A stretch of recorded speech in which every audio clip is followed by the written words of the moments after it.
역대하 33장 10절부터 20절 말씀입니다.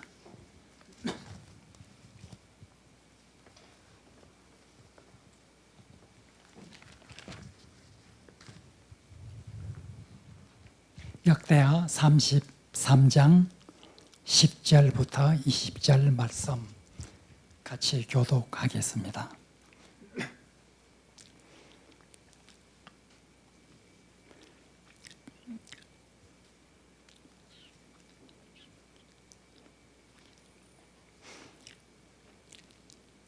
여호와께서 므낫세와 그의 백성에게 이르셨으나 그들이 듣지 아니하므로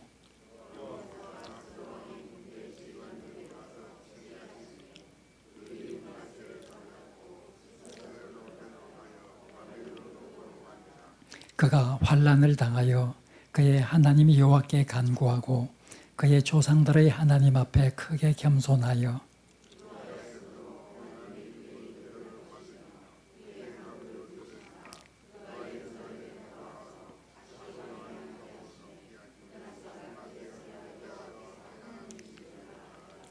그 후에 다윗성 밭 기혼 서쪽 골짜기 안에 외성을 쌓되 어문 어귀까지 이르러 오벨을 둘러 매우 높이 쌓고 또 유다 모든 견고한 성읍에 군대 지휘관을 두며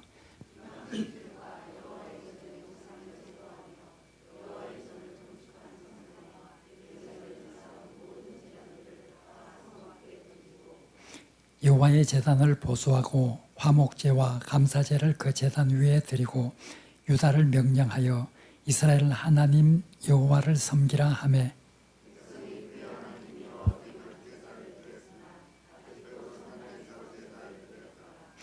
므낫세의 남은 사적과 그가 하나님께 한 기도와 선견자가 이스라엘 하나님 여호와의 이름으로 권한 말씀은 모두 이스라엘 왕들의 행장에 기록되었고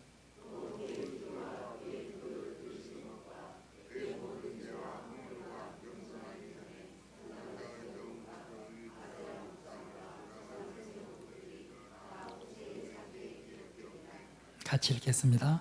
므낫세가 그의 열조와 함께 누움에 그의 궁에 장사되고 그의 아들 아몬이 대신하여 왕이 되니라. 아멘. 오늘 우리가 므낫세에 관해서 계속 공부를 하고 있습니다. 우리는 지난 수요일 날 므낫세에 대해서 얼마나 악한 왕이었는가 하는 것을 열왕기하 내용을 보고 우리는 공부를 하였습니다. 열왕기하의 기록에 의하면 지난 시간에 배운 대로 유다 역대 왕 중에 가장 악한 왕이라 우상 숭배를 가장 많이 유입한 그런 왕이라 그렇게 생각을 할 수 있습니다.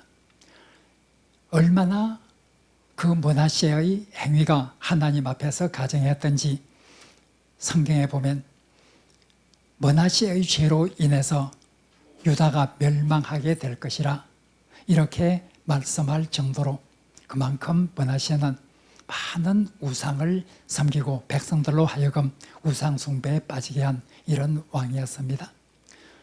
지난 시간에는 열왕기하에 나오는 이 내용을 우리가 공부를 했는데 오늘은 역대하 33장에 나오는 므낫세의 모습에 대해서 또 생각해 보고자 합니다. 이 므낫세는 오늘 33장 1절부터 9절까지는 지난 시간 우리가 열왕기하에 나오는 내용을 통해서 얼마나 므낫세가 우상 숭배를 극심히 하였는가 하는 것이 오늘 역대하 33장 1절부터 9절에 나와 있습니다. 이 부분은 오늘 우리가 다루지 않는 것은 지난 시간 열왕기하에 나오는 내용을 통해서 이 부분을 공부했기 때문에 이 부분은 생략을 하고 이제 하나님의 채찍을 맞았을 때 그가 회개를 하고 하나님으로부터 용서를 받았다는 이 내용에 관해서 오늘 저녁에는 중점적으로 살펴보고자 합니다. 오늘 읽은 열왕기상 33장 10절 이하에 보면 10절에서 20절에는 이제 열왕기하에서 기록된 우상 숭배 이후에 므낫세에게 닥쳤던 그 일들에 관해서 기록을 합니다. 이 일은 오늘 읽은 이 본문은 열왕기하에는 기록되어 있지 않는 내용입니다. 여기에 보면 백성들이 그렇게 우상을 숭배하고 왕이 앞장서서 우상을 숭배하는 이런 모습을 보고 하나님께서 권고를 했지만은 백성들이 듣지를 않았습니다. 그래서 하나님께서는 바로 이 므낫세를 징계를 하는데 아수르의 포로로 잡혀가게 했다. 왕이 다른 나라의 포로로 잡혀가는 이런 일이 벌어지게 되었습니다. 우리가 지난 시간에 공부한 대로 이 므낫세는 친아수르 정책을 편 왕입니다.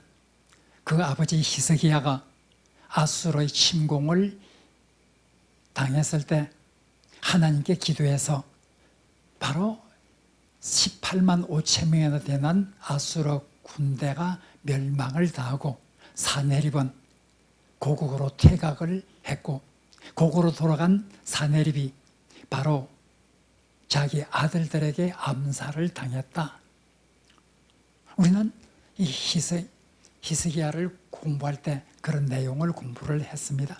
히스기야 때 왕은 산헤립이었습니다. 히스기야 때 아수르 왕은 산헤립이었죠. 이 산헤립은 우리 히스기야 때 공부한 대로 열왕기하 19장 37절에 보면 19장 마지막 절에 보면 산헤립이 고국으로 퇴각을 해서 신전에서 경배를 하였고 그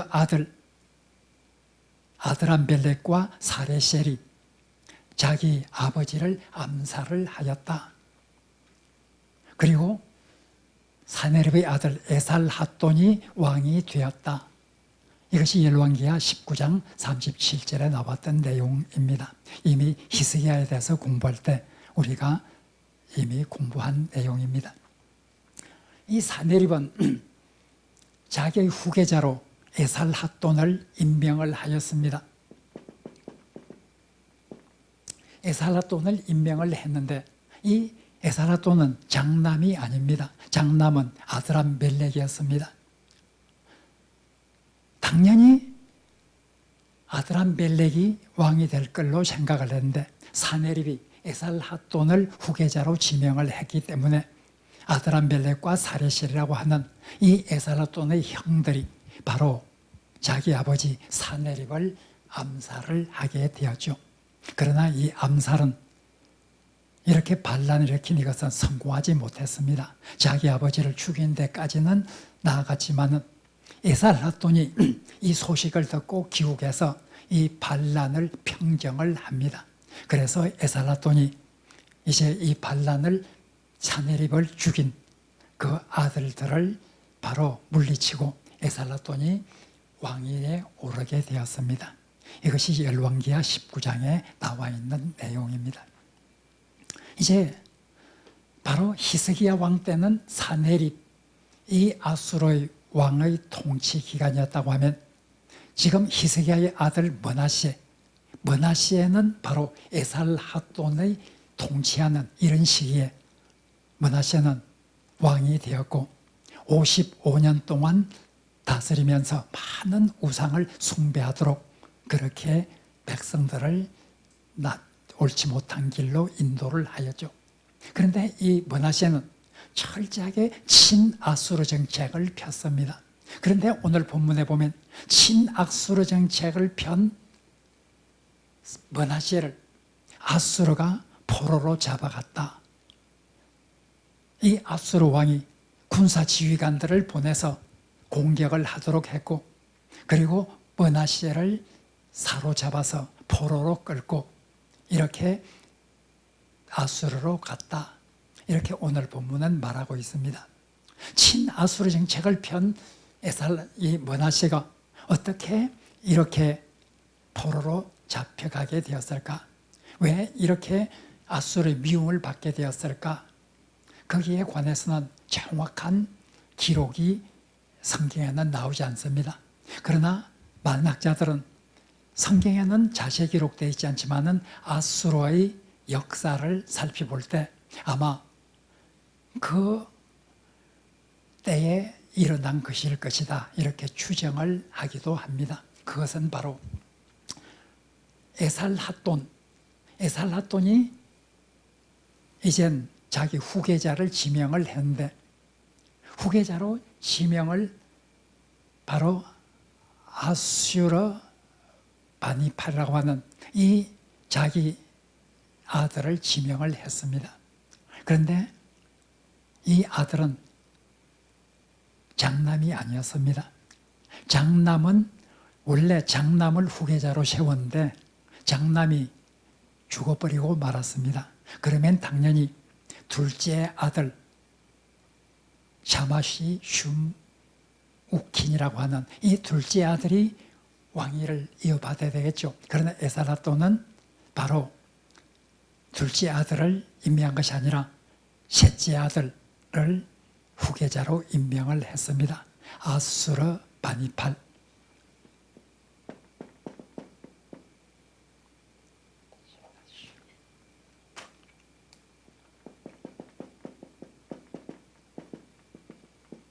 이 셋째 아들을 임명을 하게 되었죠.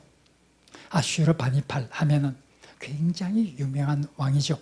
고대 세계에서 아수르가 굉장히 큰 세력을, 제국을 형성했는데, 그때 아수르의 역대 왕들 중에서 가장 넓은 지역을 통치를 하고 정복을 하고 굉장한 일을 한 이 사람이 아슈르 바니팔입니다.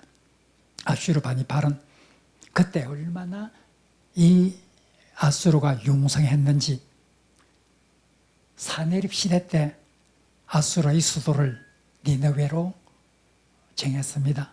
사내립은 아수르의 수도를 니느웨로 정하고 수도를 건설해서 그곳을 바로 수도로 삼았습니다. 니느웨, 우리가 잘 알죠. 요나가 하나님으로부터 니느웨에 가서 복음을 전하라 하는 이런 명령을 듣고 우리의 적대국인 이 아수르가 멸망을 해야 될 텐데 복음을 전해서 그들이 믿고 하나님께 용서를 받으면 어떻게 되겠는가? 극히 싫었습니다. 저들은 우리나라의 대적으로서 다 멸망을 하고 하나님의 진노의 심판을 받아야 되는데 저들에게 가서 하나님의 말씀을 전해서 회개하도록 하라고 하니까 요나는 정말 죽기보다 싫었죠. 그래서 배를 타고 다시스를 향해서 멀리 도망을 치는 이런 모양이 나오고 있습니다.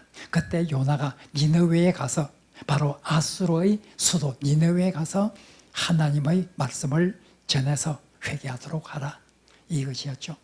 니느웨는 아수르의 수도였습니다. 그 수도는 아수르 반입할 때 그 아수르가 굉장히 융성함에 따라서 세계에서 가장 큰 도시로 그렇게 발전을 하였습니다. 니느웨는 정원이 정말 상상할 수 없는, 고대 세계에서 어떻게 그런 정원을 만들 수 있었을까 상상할 수 없을 정도의 이런 유명하고 아름다운 정원을 니느웨에 가지기도 하였습니다. 아슈르 바니팔은 아마 도서관을 최초로 만든 인물이 누굴까 관점에 따라 다르긴 하지만은 바로 아슈르 바니팔은 많은 신하들을 보내서 세계적으로 이 문서들을 수집하게 하고 도서관을 건립을 한 것으로도 아주 유명합니다. 그만큼 이 아슈르 바니팔 때는 굉장한 이런 제국이 형성되었죠. 그런데 아슈르 바니팔은 에살핫돈이 원래 아슈르 바니팔을 셋째 아들을 지명을 했는데 둘째 아들 우칸이라고 말하는 바로 샤마시 슌 우칸, 이 둘째 아들이 굉장히 섭섭해했습니다. 따라서 에살핫돈은 아슈르 바니팔을 후계자로 지명을 하고 자기의 둘째 아들 장남은 죽었습니다. 둘째 아들을 바벨론의 왕으로 이렇게 삼았습니다. 주었습니다. 바벨론은 그 당시 하나의 도시 국가의 형태였고, 아직까지 바벨론은 아수르의 예하에 있었기 때문에 이 바벨론의 왕이 되었다고 하는 것은 자기 동생 아슈르바니팔의 봉신으로 이렇게 일하는 것과 마찬가지죠. 그래도 에스라도는 둘째 아들을 생각해서 바벨론의 왕으로 이렇게 봉했습니다. 이젠 바벨론의 왕으로 봉함을 받은 우칸이 이제 나중에 세력을 키워서 아슈르바니팔을 대항해서 반란을 일으키려고 합니다. 이 반란이 있을 때 많은 근동의 국가들이 우칸 편에 서서 함께 동맹을 맺어서 반란을 일으켜서 아슈르바니팔과 바로 대적을 하려고 이런 계획을 세웠습니다. 많은 나라들이 여기에 지지를 보냈습니다. 이것을 아슈르바니팔이 알았습니다. 그래가지고 바로 이 바빌론을 2년 동안 포위를 했을 때 우칸은 결국은 불에 쌓여서 멸망하는 그런 가운데서 죽게 되고 맙니다. 이 반란을 시도한 이때에 아마 그 근동지방의 많은 나라들이 아슈르바니팔 쪽이 아니라 이쪽에 서서 비밀히 반란을 획책했던 그때에 아마 이 므낫세가 마음이 변해서 친아수르 정책을 폈던 므낫세가 이쪽에 지지를 보내지 않았을까. 그래서 아마 아슈르바니팔이 이 므낫세는 55년 동안 통치를 했기 때문에 에살핫돈 때와 아슈르바니팔 왕 때 통치를 한 왕이죠. 아마 그래서 이때의 반란 시도 때에 아슈르바니팔의 미움을 받아서 이렇게 아마 포로로 잡혀가게 되었을 것이다. 이렇게 추정을 합니다. 역대기 기자는 바로 하나님의 징계였다.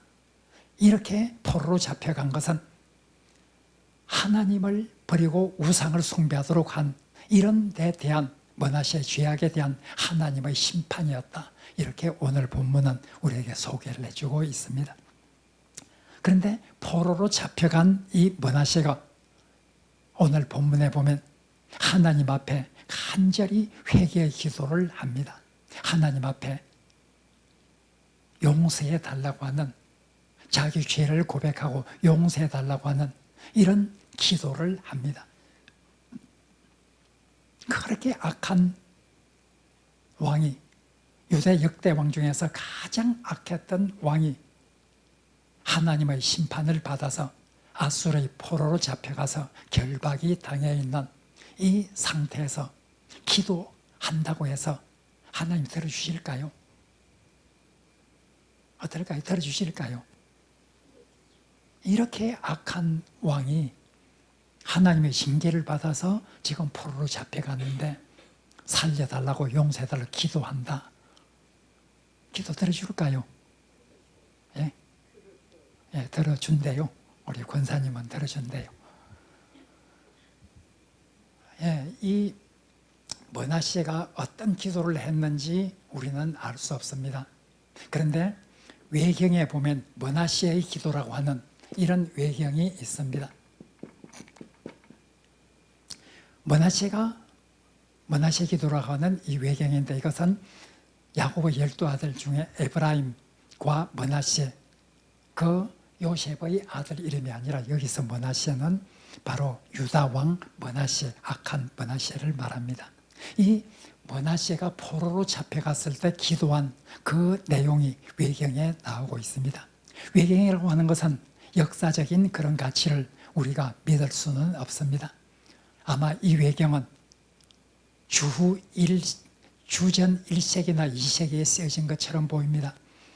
이것은 주전 7세기 지금 일어나고 있는 주전 7세기에 있는 거죠. 따라서 머나시의 기도라는 것은 실제 머나시가 기도한 그 내용을 기록했다고는 볼 수가 없습니다. 그러나 상상력을 발휘해서 아마 이런 기도를 했을 것이다 하고 글을 썼고, 그 글은 외경에 지금 나와 있습니다. 여러분들이 외경하면은 가치 없는, 읽어볼 그런 가치가 없는 그런 책이라고 생각을 할 텐데 그런 것은 아닙니다. 외경이에요.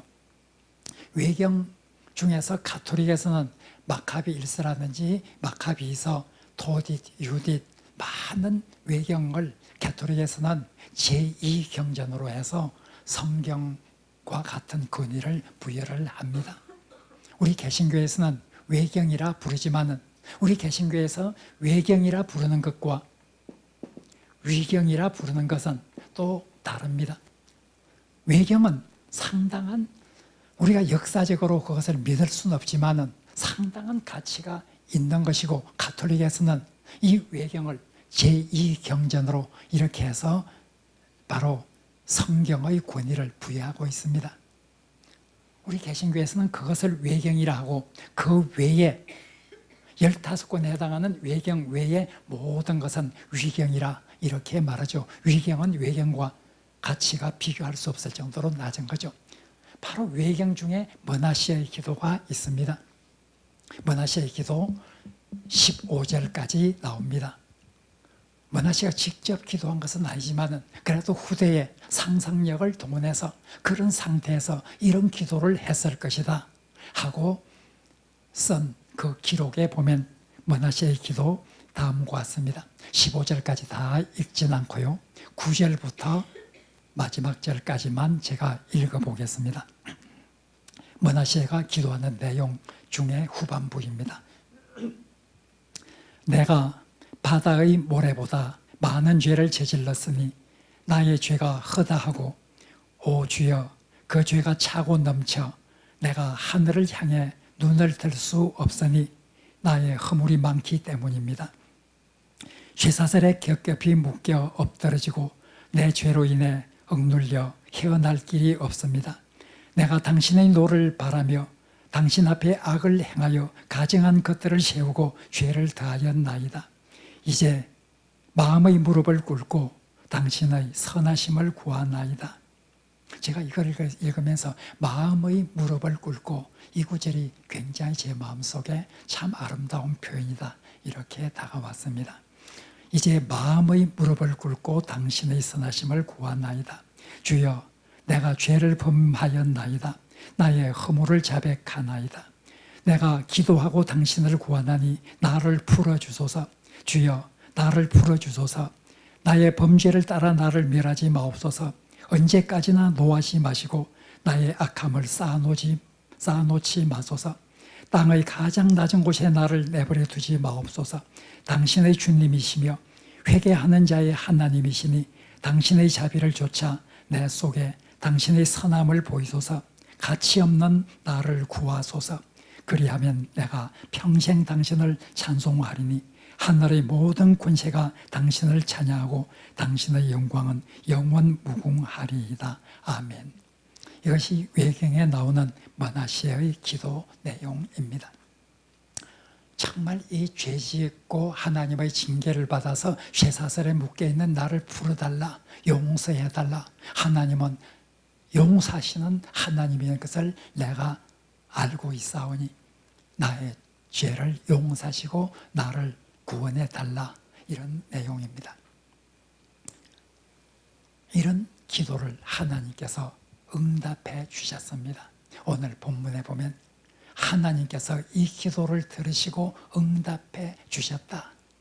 그래서 에스라토는 바로 아슈르바니팔의 호의를 받아서 다시 고국으로 보내졌고 고국에서 다시 왕으로 일할 수 있게 되었다. 오늘 본문에 그렇게 말하고 있습니다. 도저히 상상할 수 없는 일이죠. 그렇게 악을 행해서 정말 하나님의 진노를 격발시킨, 그래서 하나님의 진노로 인해서 포로로 잡혀간 머나세가 하나님 앞에 용서해달라고 기도하는 이 기도를 하나님께서 들으시고 응답해 주셨다.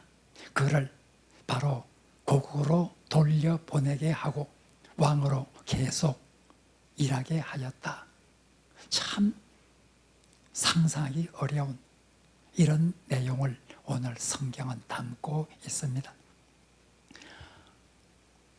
이럴 때 오늘 본문에 보면 므낫세가 그제서야 여호와가 하나님인 줄을 알았다. 자기가 기도해서 응답을 받고 고국에 와서 다시 왕으로 재직하게 된 그때야 하나님께서 자기의 기도를 들어주시고 이렇게 자기에게 은혜를 베푸신 그때야 이제 므낫세는 여호와가 참 하나님이라는 것을 깨닫게 되었다 하고 말하고 있습니다. 우리가 이렇게 하나님에 대해서 체험적인 신앙이 정말 필요합니다. 우리가 무엇인가 하나님은 살아계시고 하나님은 역사하신다고 하는 우리의 기도를 들어주시는 하나님이라고 하는 이런 어떤 체험이 있어야 그 신앙이 굉장히 달라지게 됩니다. 그냥 늘 들어서 알고 있는 그런 신앙보다는 자기가 체험해서 경험한 이런 하나님, 이런 경험이 있을 때 바로 훨씬 그 신앙은 한결 더 깊어지는 신앙이 될 수가 있죠. 오늘 본문에 보면 그제서야 므낫세가 이런 하나님의 놀라운 은혜를 체험한 후에야 므낫세는 여호와가 하나님인 줄을 알았다. 그리고 이제 므낫세가 어떻게 다시 자기의 죄로부터 회개하는 이런 것을 행동으로 보여주는가 하는 것이 오늘 본문에 나와 있습니다. 오늘 본문에 보면 므낫세는 왕으로 다시 복직이 되어서 이제 우상을 내던지게 됩니다. 자기가 자기 아버지 히스기야 시대 때 그렇게 우상을 다 버리고 오직 하나님만을 섬기도록 한 그런 일들. 그러나 므낫세는 자기 아버지와 정반대로 많은 우상을 다시 세우고 성전에조차도 우상을 세우고 이방신들을 위한 제단을 쌓고 이렇게 하였죠. 그렇게 악한 하나님 앞에서 악을 행한 이 므낫세가 자기의 체험을 통해서 그제서야 여호와가 하나님인 줄 알고 자기가 한 일이 얼마나 어리석었던가를 깨닫고 이젠 그 모든 우상을 다 치우게 됩니다. 성전에 있는 우상, 그리고 자기 명령에 따라서 다시 들어온 모든 우상들을 버리고 여호와를 섬기라, 이렇게 다시 회개를 하고 그런 개혁을 하게 되었습니다. 그러나 불행하게도 한번 이렇게 했던 것이 완전히 회복되기는 어렵습니다.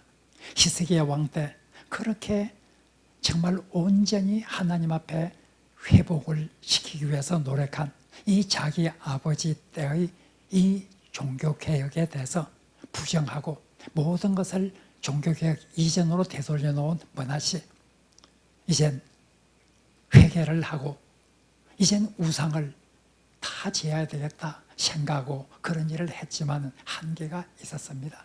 오늘 본문에 보면 그러나 백성들은 여전히 산당에서 제사를 하였다, 이렇게 나오고 있습니다. 산당을 히스기야가 다 제거했습니다. 이 산당을 다시 복원을 시켰죠, 므낫세가. 그런데 그런 것을 다 없앴다 치더라도 여전히 백성은 산당에서 제사는 여기에서 벗어나지를 못했다. 오늘 본문에 보면 그렇게 말하고 있습니다. 산당이라고 하는 것은 원래 가나안 사람들은 산에다가 푸른 나무 아래에다가 신전을 짓고 제사를 지냅니다. 그래서 산당이라 이런 이름을 붙입니다. 이 가나안 민족들이 산에 이렇게 신전을 짓고 제사를 지냈던 이런 산당을 가나안 땅을 정복했던 유대인들은 그것을 다 없애지 못했습니다. 그들이 하는 이런 습관을 따라서 산당에서 그들은 또 제사를 지내기도 했습니다. 물론 그들이 산당에서 제사를 지낼 때 바알을 향해서, 아세라를 향해서 제사 지내는 것은 아닙니다. 여호와를 향해서 제사는 드리죠. 그러나 산당에서 제사를 드릴 때에 이런 여호와를 믿는 신앙과 바알을 믿는 그런 신앙이 혼합이 될 그런 경우가 굉장히 많습니다. 어떤 혼합주의적인 이런 형태로 발전하게 되죠. 그래서 바로 이런 산당을 경건한 왕들은 대표적으로 아사, 여호사밧, 히스기야, 요시야, 대표적인 유대의 경건한 왕들입니다. 그들은 산당을 지하도록 그렇게 했습니다. 그러나 악한 왕들은 산당에서 예배를 드리고 제사를 드리는 것을 허락을 하고 권장을 했죠. 바로 이 산당에서 제사하는 것은 히스기야가 다시 므낫세가 다시 개혁을 시작했지만은 산당에서 제사 지내는 이것까지는 막지를 못하고 백성은 여전히 산당에서 제사를 드리게 되었다. 오늘 본문은 그렇게 나오고 있습니다. 정말 히스기야의 개혁을 므낫세가 파괴했고 그 후에 다시 원래대로 회복하려고 노력했지만은 원래대로 회복하기는 것은 불가능할 때가 많이 있습니다. 우리가 한번 망가진 것을 원래대로 회복시키겠다 하지만은 완전히 원래대로 회복시키는 것은 불가능할 때가 굉장히 많습니다. 오늘 므낫세의 개혁도 부분적으로만 될 수밖에 없었습니다.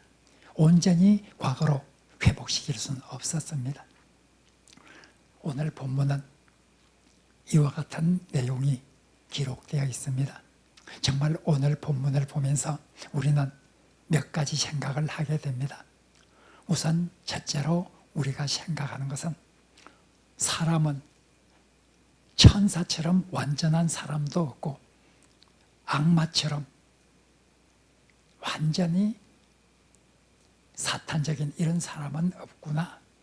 가장 악한 왕으로 묘사된 므낫세에게도 그래도 회개하는 이런 마음이 있었고 이렇게 회개를 하고 바로 자기가 잘못한 이것을 깨닫고 도로 우상을 버리고 하나님을 섬기는 이런 운동을 하였다. 우리가 히스기야는 정말 선한 왕이었죠. 그러나 히스기야는 교만해져서 나중에 바벨론의 사신들에게 모든 것을 다 보여주면서 자기의 영광을 드러내고자 하였습니다. 그렇게 선한 히스기야도 그런 잘못된 점이 있었고 다윗도 그렇게 이상적인 왕으로 칭송을 받지만은 다윗도 밧세바를 취함으로써 그리고 또 인구조사를 함으로써 하나님의 징계를 받는 이런 내용이 나오고 있습니다. 가장 악한 왕으로 묘사된 므낫세조차도 이렇게 그 마음속에 하나님 앞에 회개하고자 하는 이런 마음이 있었고 회개한 후에 그 행동을 통해서 실천하는 이런 모습을 우리가 볼 수 있습니다. 이것이 사람입니다. 사람은 천사가 아닙니다. 악마도 아닙니다. 천사와 악마의 중간에 있는 것이죠. 우리는 사람을 볼 때에 저 사람은 악마와 같다 그렇게 평한다고 하는 것은 옳지 않습니다. 세상에서 악한 사람도 악마로 비유될 수는 없습니다. 하나님의 형상을 따라서 지음받은 인간에게 아무리 악하다 할지라도 무엇인가 악마와는 다른 그런 어떤 모습이 그들에게 있을 수밖에 없습니다. 우리가 사람을 천사도 아니고 악마도 아니라고 하는 것을 꼭 기억한다고 하는 것은 사람을 대할 때 상당히 좋은 그런 자세입니다. 그리고 오늘 본문에서 또 우리에게 일러주는 것은 조금 전에 말한 대로 신앙이라고 하는 것은 체험이 있을 때에 더 힘을 발할 수가 있다. 므낫세가 지금까지 성경에 대해서 많은 율법을 공부를 했고 들어왔을 것입니다. 그러나 하나님을 경험한 이후에야 진짜로 하나님, 여호와가 하나님인 줄을 깨닫게 되었다. 그 전에 말했던 것과 이젠 자기가 깨달은 것이 너무나 하나님에 대한 차이가 많습니다. 욥은 욥기 42장에서 그렇게 말하죠. 내가 이전에는 당신께 대해서 듣기만 하였사더니 이제는 내 눈으로 친히 당신을 배움나이다. 그래서 내가 얼마나 죄인인가를 깨닫고 지금까지 내가 하나님을 향해서 내뱉은 그 모든 것이 얼마나 무시한 말이라는 것을 깨닫고 이제 제 위에서 하나님을 향해서 회개하나이다. 하나님을 듣기만 들었을 때 자기는 의인으로 생각을 했어요. 의인인 자기를 이렇게 재앙에 빠진 하나님을 향해서 원망하고 하나님과 더불어 논쟁할지라도 나는 내 의를 내세울 수 있다. 이렇게 자신에게 생각을 했어요. 그러나 정작 하나님이 나타나셨을 때 그는 완전히 달라지게 됩니다. 과거에 자기가 생각했던 것이 얼마나 어리석었던 것인가. 우리가 신앙은 정말 체험을 하는 이런 신앙이 필요합니다. 그래야 더 깊은 신앙의 경지에 들어갈 수 있죠. 체험하는 방법 중에 한 가지는 기도의 응답을 받는 것이죠. 므낫세도 기도하고 그 기도의 응답을 받았을 때 그만큼 그 신앙은 달라진 이런 모습이 되었습니다. 우리도 바로 정말 듣기만 하는 그런 신앙의 경지에서 정말 하나님을 체험해서 알 수 있는 이런 경지로 가는 그런 하나님의 은혜를 있게 해달라고 기도할 필요가 있을 것입니다. 마지막으로 하나님은 얼마나 용서하시는 하나님인가. 저는 이거를 읽을 때 정말 이렇게 하나님 앞에 가정한 그런 사람이 자기가 어려움을 당했을 때 이제 도와달라 그렇게 했을 때 정말 하나님이 도와주실까? 그런데 하나님은 그 기도를 들어주시고 용서해 주셨다. 정말 우리 사람과는 비교가 될 수 없는 그런 용서하시는 하나님의 모습을 오늘 본문은 잘 말해주고 있습니다. 아무리 악한 사람이라고 할때라도 진정한 회개가 동반된다고 하면 용서해 주시는 하나님, 이 하나님이 우리가 믿는 하나님이라 하는 것을 오늘 본문은 말하고 있습니다. 오늘도 우리가 본문을 읽으면서 정말 기도를 통해서 응답을 받아서 체험적인 신앙을 가지고 용서하시는 하나님의 그 은총과 사랑을 찬양하면서 그런 하나님의 자녀 되었다고 하는 것이 얼마나 행복한가를 다시 한번 생각하면서 살아가는 그런 귀한 하늘의 백성이 되기를 바랍니다.